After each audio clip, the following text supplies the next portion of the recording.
Welcome to Let's Talk Tech with NVTC, a digital series exploring tech's most notable trends, new innovations, digital transformations, lean agile principles and mindsets, the future of work, and more. We'll introduce next-gen leaders from member companies of the Northern Virginia Technology Council and learn about the great impact they are making in our region. I'm your host, Philip Nathram. Hello and welcome to Let's Talk Tech with NVTC. Today's episode will be with MITRE's Dave Powner. And as always, at the end, we have our Did You Know section. Before we begin, I'd like to thank our sponsors, Accenture, American Systems, Consumer Technology Association, General Dynamics Information Technology, ICF, MITRE, TalkTech, and our media partner, iHeartMedia. You can find all of our episodes on Wonk FM and the DC Local Leaders podcast. Now I'm so excited to introduce today's speaker, Dave Powner. Dave is the Executive Director of the Center for DataDriven Policy and the Director for Strategic Engagement and Partnerships with MITRE. And we're going to be talking about MITRE's Center for Data-Driven Policy today. Welcome to Let's Talk Tech with NVTC, Dave. Thanks for having me, Philip. Yeah, so one thing right away I can say about MITRE, just doing some of the research and talking to you, I love their slogan. We solve problems for a safer world. Well, how great is it to work for a company like that? Well, Philip, it's wonderful. I mean, the mission of MITRE was what drew me to MITRE in the first place. And when you look at, we're a private nonprofit company that operates 6 federally funded research and development centers. And those development centers, when you look at the missions that we tackle, national security, civil aviation, homeland security, there's big, important things for our nation that we get to work on, and it's very exciting. Yeah, now you have a pretty successful career doing things like this prior to MITRE. You've spent more than 30 years in both the public and private sector, and that includes U.S. Government Accountability Office. You're now a fellow at the National Academy of Public Administration, strategic advisor of the Government Executive SAGE, and the CIO for the Partnership of Public Services. So you've got a lot of experience that led you to MITRE. How do you package all of that wealth of knowledge up to carry out the mission of MITRE?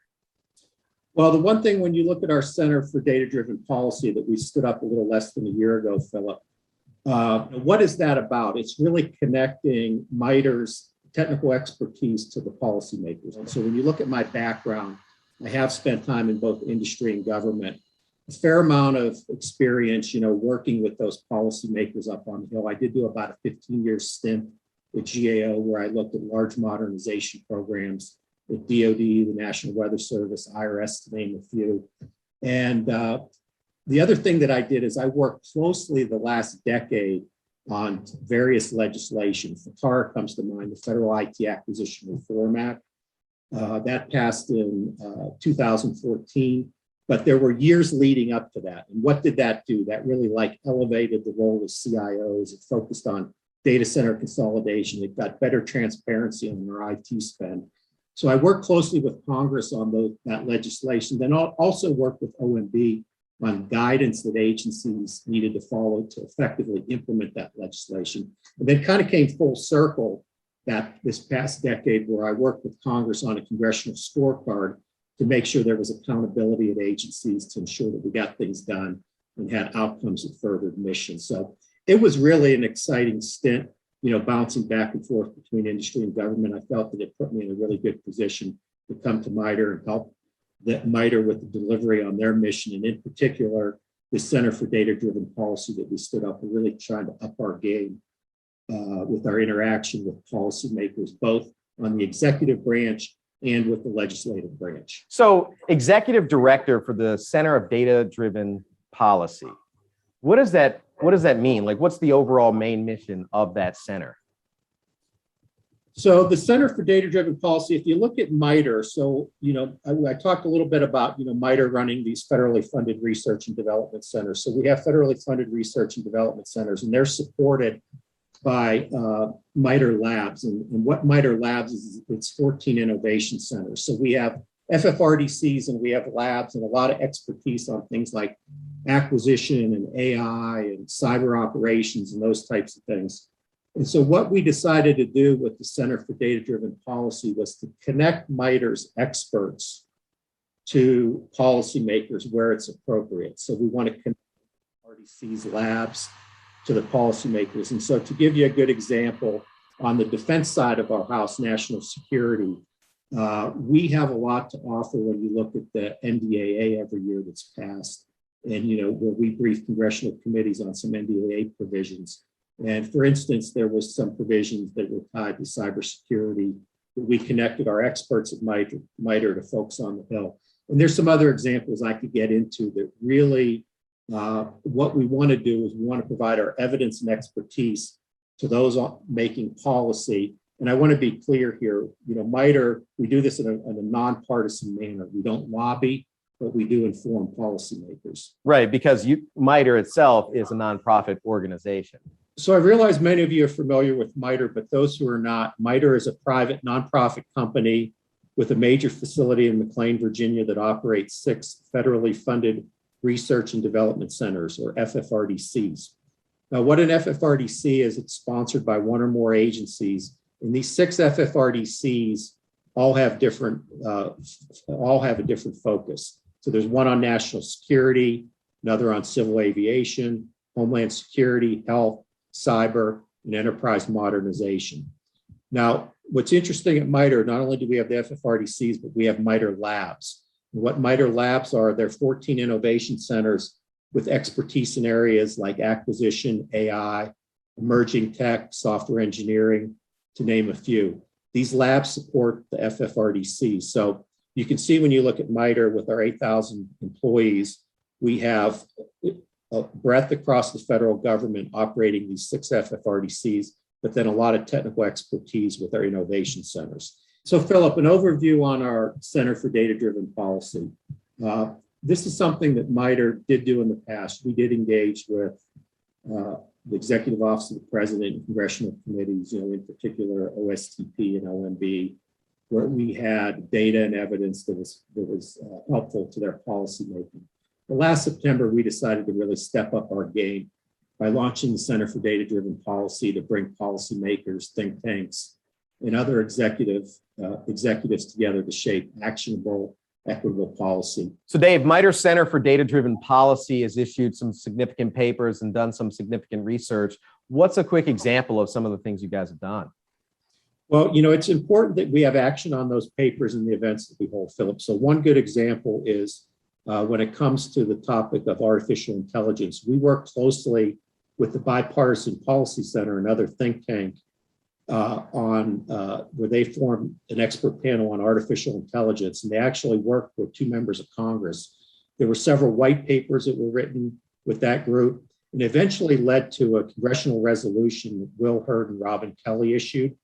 And MITRE played an integral role as part of that, the white papers and the congressional resolution. And it was similar staff that worked on the National Security Commission on AI. So you could see there where our expertise and experience on artificial intelligence led directly to some policy outcomes. Yeah, so that ties right into what you guys do really well, which is get involved when there's transitions of administrations. So we timed this, Philip, with the presidential transition, as many policy topics are considered with the various presidential transition teams.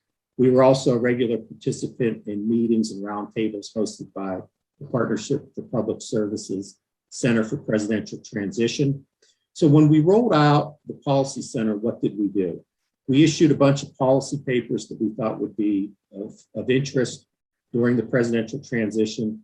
That included papers on DoD acquisition, ethical AI, combating improper payments, supply chain, science and technology. Yeah, I think one thing that a lot of people were aware of last year and was a hot topic was cybersecurity. And you guys have done some work with the cyber executive order that's come out recently, right?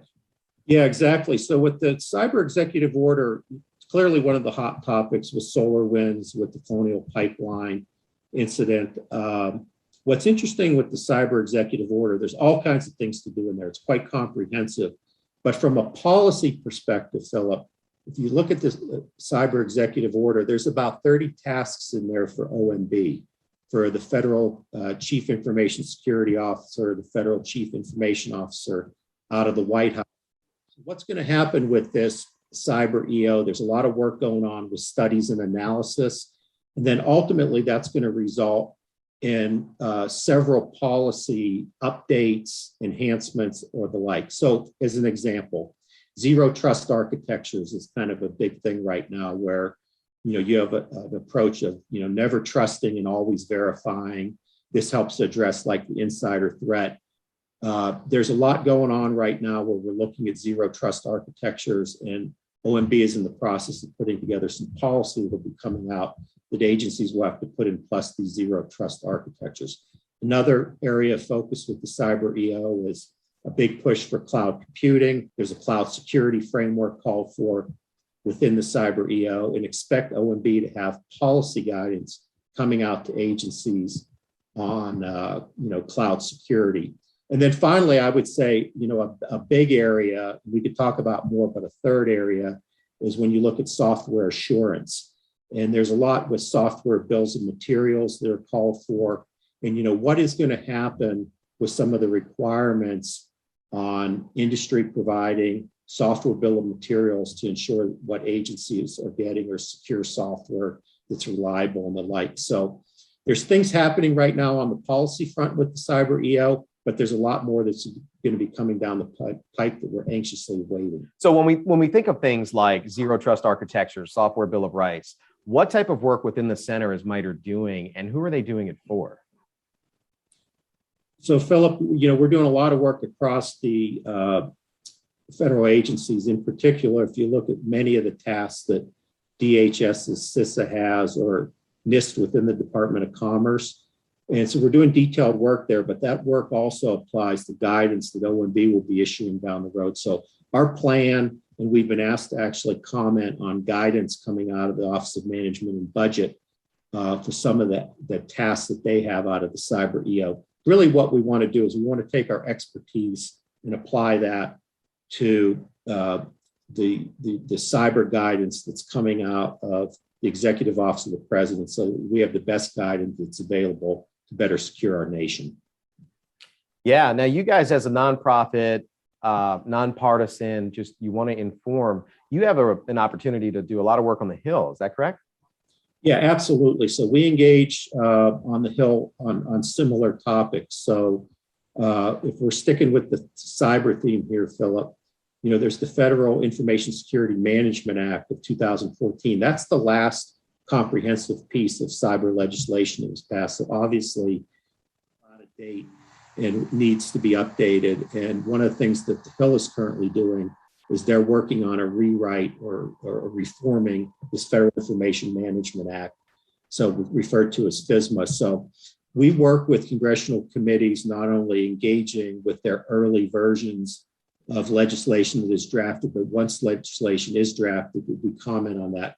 One of the encouraging things that I would say too, Philip, on this point, we have the Cyber EO and things going on the Hill right now. You really want to make sure that from a legislative and executive branch, that the cyber policies, whether it's coming out of Congress or coming out of the executive branch, align and are as comprehensive and as up to date as possible. And I will say, Chris DeRusha, who's the Federal Chief Information Security Officer, who's working on all these things out of the executive branch, is also working closely, with Congress on FISMA reform. I think that's very encouraging coming from someone who's worked with both executive and legislative branches, for decades, trying to ensure that we have a common approach to policy and where we're going with legislation and executive branch orders and the like.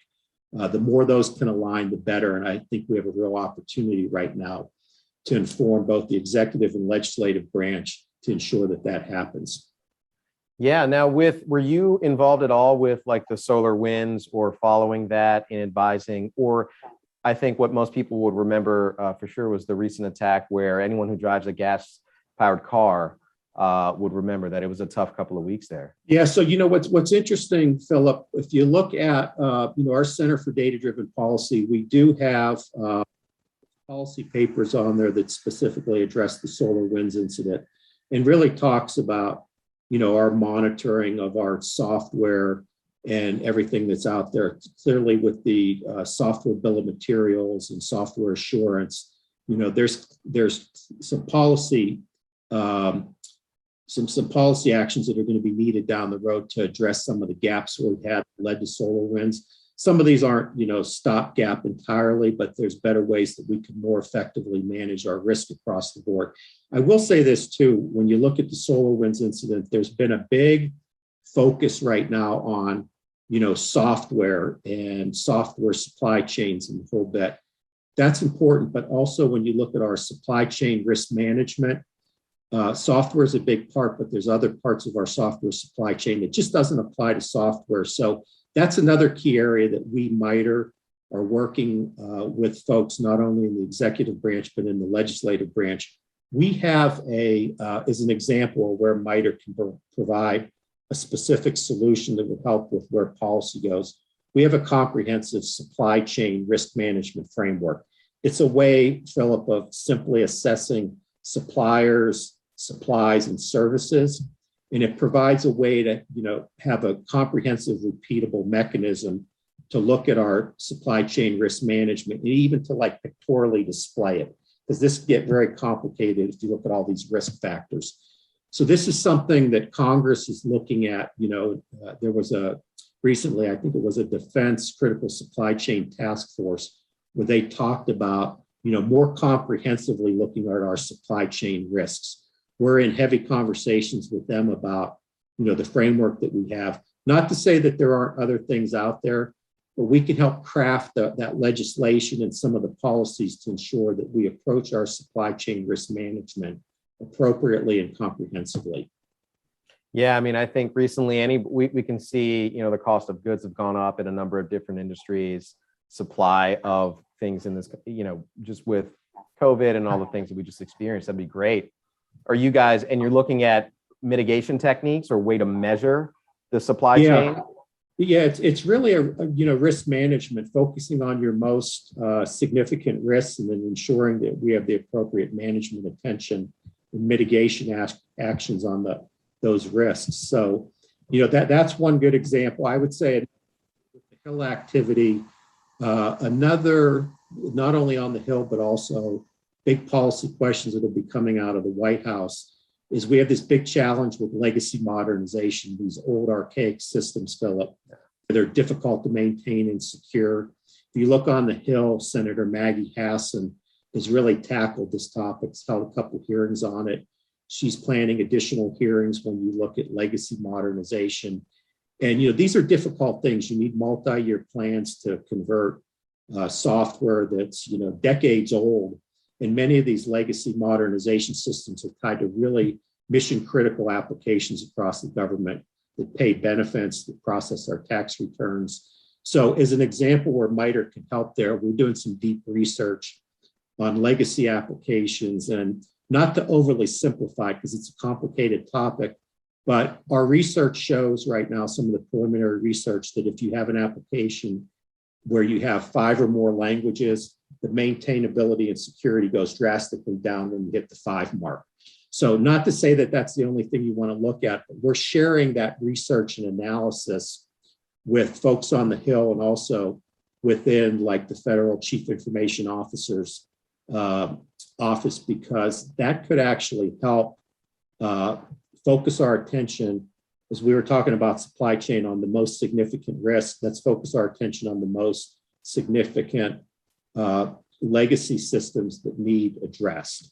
So when we think of our workforce and where the future of work is going now, after last year, the way things are changing, but also if you're a government contractor and you're pursuing new contracts and all of the great research that you guys have done, what advice can you give some of them of places they can be looking or areas in which they can focus based on this administration and kind of where the most critical areas to focus on for the government to help them modernize, for example?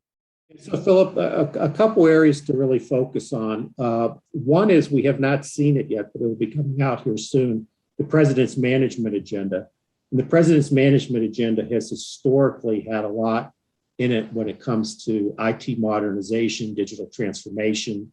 It hasn't had a specific focus on cyber.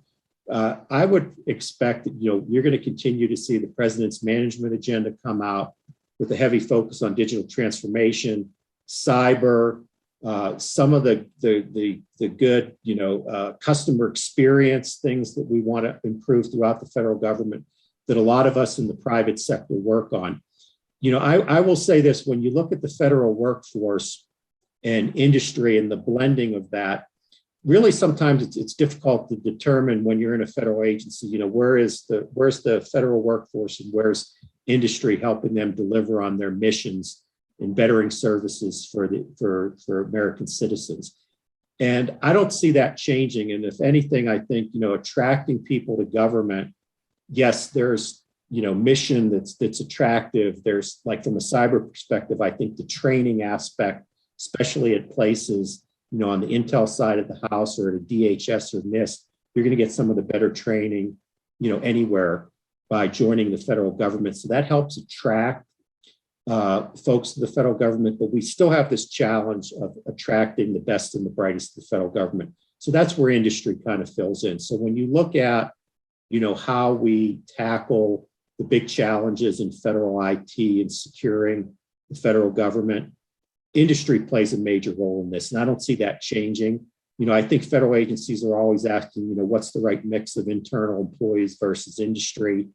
And there's probably not a perfect answer to that question. But I think we in industry need to kind of view ourselves as being part of that tech workforce, because we are, and we need to really help them deliver on missions and securing things for our nation. Again, I don't see that changing. I don't see, more folks floating to government for service to provide these services. I think government's going to continue to rely on industry heavily. So Dave, we've been talking a lot about the great work that MITRE's been doing for our federal government. Is all of this information available to anyone, private industry? Yeah, it sure is, Philip. It's available at mitre.org/policy center. And you can find all our papers there under the various topics that we've discussed here today. Well, great. Well, thank you so much for doing Let's Talk Tech with NVTC. I know there's going to be a lot of questions out there, so I can't wait to get to them. All right. Thank you, Philip. And don't forget to stick around for Did You Know? Before we go, let's talk about Did You Know? Did you know federally funded research and development centers, or FFRDCs, are administered by universities, other nonprofit organizations, or industrial firms. And each FFRDC must operate autonomously from its administering organization. Today, 42 FFRDCs are sponsored by 13 federal agencies, primarily the Department of Energy with 16, the Department of Defense with 10, and the National Science Foundation with 5. Since launching in September of 2020, MITRE's Center for Data-Driven Policy has published more than 20 research papers on topics ranging from AI and cybersecurity to election integrity and social justice. MITRE has patented more than 250 inventions since 1958. Patents that drive change in technology, communications, and protect critical systems and save lives. We hope you've enjoyed today's program, and we look forward to seeing you at the next one. Visit nvtc.org for more information. We look forward to seeing you at next month's Let's Talk Tech with NVTC. In the meantime, follow us at Nova Tech Council on Twitter and LinkedIn, and remember to sign up for the latest tech news at nvtc.org.